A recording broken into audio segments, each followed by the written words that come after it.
तोर नाम पता कुछ जानते नहीं कि कैसन जीजा रे हम जीजू साथी सुता बारू की बारू कुमार कवना के सिस्टर हो कवन हो हमर सार अब बोल बोल बोल जीजा जी हम भुला गए।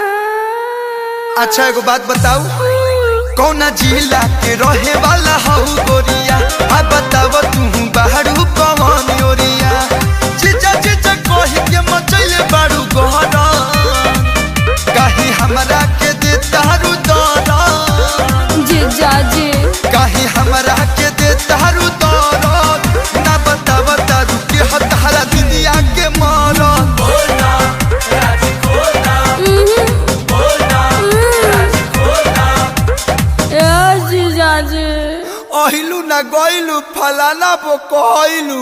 अच्छा सुन आए कौन मोबाइल रखले बारे MI ठीक से बोल MIE। अच्छा सुन हाँ व्हाट्सएप पे लोकेशन भेज हमनी क्या बतानी जा भेज देली। ए अखिलेश भैया सुजीत भैया चला हो लोकेशन आ गइल ए जले 3.5 किलोमीटर बाद चलो पैदल चला। हाँ Turn right. दहीने Turn left. ए bye bye bye Go ahead. अरे कहाँ है हुड़ार लेके जाता रहो। अरे प्यास के साली भुलाइल बिया बोका कहीं के। अरे हम भैंस भुलाइल सुन है गाय भुलाइल सुन है साली कहाँ से भुलाए लगल रे। जीजा जी जल्दी आओ ना मुझे डर लग रहा है। शक्तिमान हो या तन बानी काहे ही तो तनी है ना देखा है ने। हाँ अरे अरे ए ब्यास ये तो सोनावा ही हो। पिछला बेर भाभी भाभी कही के ना भी रंग ले रहा आयावा यह साल जीजा जीजा कही के चीजा ना रंगनी तक कही हो।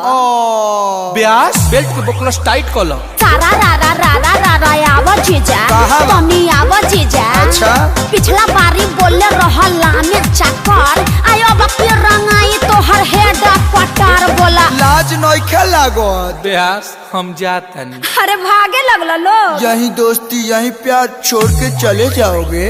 ए जीजा जी ए जीजा जी ए जीजा जी जीजा जी बड़ी भाग्य आइला या जीजा बड़ी भाग्य आइला तू धरइला या जीजा रंग का हरए कोए पछी झा तू धरइला या जीजा करब का हरनो गोनो तीजा तू धरइला जीजा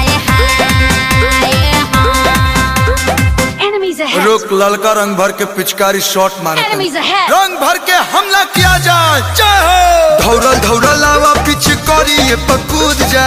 अरे ब्यास रुक जाई हो।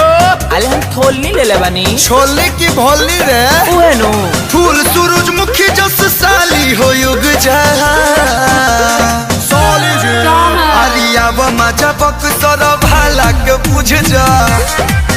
अरे आवा मजा पको सरवाला के बुझ जा।